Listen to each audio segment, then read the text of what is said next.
ഋതികയെ ഇനിയും ഇങ്ങനെ വിട്ടാ പറ്റില്ല. നല്ലൊരു പണി തന്നെ കൊടുക്കണം. ഇനി കൊടുക്കുന്ന പണിയിൽ നിന്ന് അവൾ ഊരി പോകരുത്. എന്ത് ചെയ്യും? ആ, ഇത് പൊളിക്കും. ഈ ഐഡിയ വർക്കൗട്ടായ അവളുടെ കട്ടയും പടവും മടങ്ങും. അംബിക മേഡത്തിന്ന് വിളിച്ചു നോക്കാം.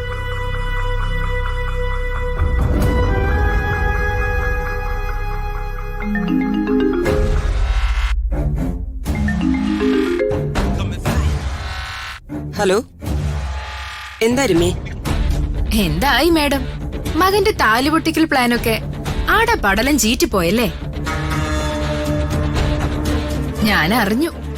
സത്യത്തിലേ അതിന്റെയൊക്കെ ആവശ്യമുണ്ടായിരുന്നോ? ആവശ്യമുള്ളതേത്, ആവശ്യമില്ലാത്തതേതെന്നൊക്കെ ഞങ്ങൾ തീരുമാനിച്ചോളാം. അല്ല, നീ ഇപ്പൊ എന്തിനാ വിളിച്ചത്? രാത്രിയിൽ നിനക്ക് ഉറക്കമൊന്നുമില്ലേ? ദേഷ്യപ്പെടാതെ അംബിക മേഡം. ഞാൻ നിങ്ങളോടൊരു ഐഡിയ പറയാൻ വേണ്ടി വിളിച്ചതാ. ഇവിടെ ഉള്ള ഐഡിയകളെല്ലാം പൊട്ടിച്ചീറ്റി തകർന്നുകൊണ്ടിരിക്കുക. അതിനിടയിലാ നിന്റെ ഒരു ഐഡിയ. എന്റെ രമ്യെ, ഇപ്പൊ തൽക്കാലം ഞാൻ ഐഡിയകളൊന്നും എടുക്കുന്നില്ല. എടുക്കുമ്പോ ഞാൻ പറയാം, അന്നേരം തന്നാ മതി. നിങ്ങള് ഞാൻ പറയുന്നത് കേക്ക്. ഈ ഐഡിയ നിങ്ങൾക്ക് ഇഷ്ടപ്പെടും. ആ, പറ.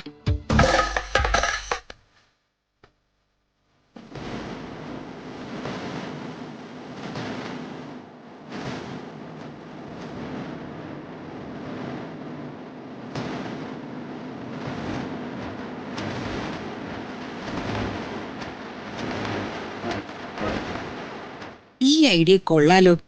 കൊള്ളാല്ലേ? അപ്പോഴേ നിങ്ങളൊരു കാര്യം ചെയ്. ഞാൻ പറഞ്ഞതുപോലെ തന്നെ ചെയ്യും. അങ്ങനെ ചെയ്തു കഴിഞ്ഞാ രാജുവിന്റെ വീട്ടിലെ ഒരു ഭൂകമ്പം ഉണ്ടാവും. അങ്ങനെ ഉണ്ടായ അതിന്റെ ഗുണം ആർക്കാ? എനിക്ക് മാത്രമല്ല, നിങ്ങൾക്കും കൂടിയാ. ശരി, അങ്ങനെ ചെയ്യാം. ആ, അപ്പൊ best of luck. Okay Ramya.